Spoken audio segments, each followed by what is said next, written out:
பாசிப்பருப்பு உருண்டை செய்கிறதுக்கு முந்திரி, சர்க்கரை, பாசிப்பருப்பை வறுத்து நல்லா அரைச்சி வச்சுருக்குறோம். அப்புறம் நெய். வாங்க பாசிப்பருப்பு உருண்டை செய்யலாம். தேங்க்யூ.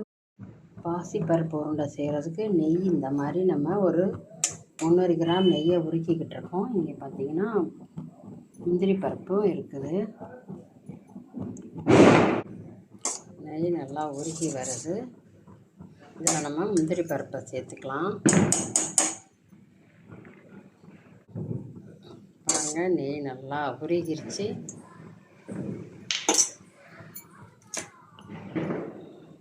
முந்திரி பருப்பை அப்படியே சேர்த்துக்கலாம். பாருங்கள், முந்திரி பருப்பு நெய்யிலேயே கொஞ்சம் பொன்னிறமானோடனே நம்ம அடுப்பை ஆஃப் பண்ணிவிட்டு பாசிப்பருப்பு உருண்டையில் சூடான நெய்யை ஊற்றி தான் நம்ம உருண்டை பிடிக்கணும்.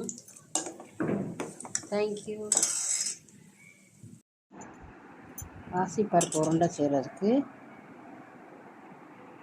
1 கப்பு பாசிப்பருப்புனா 1 கப்பு சர்க்கரை சேர்த்துக்கிறணும்.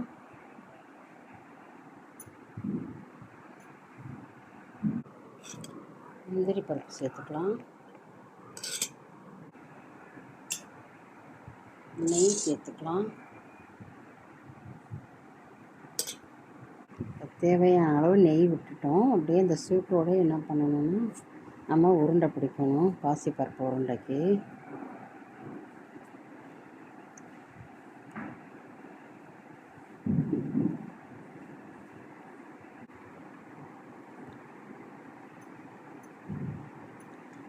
இந்த மாதிரி பாசிப்பருப்பு லட்டு செஞ்சிடலாம். நம்ம செஞ்சுட்டு உங்களுக்கு காட்டுறேன்.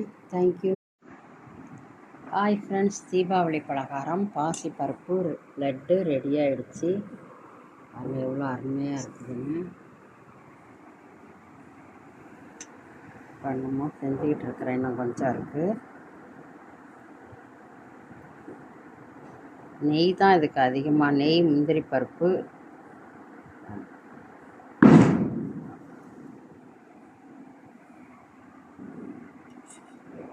தேங்க்யூ.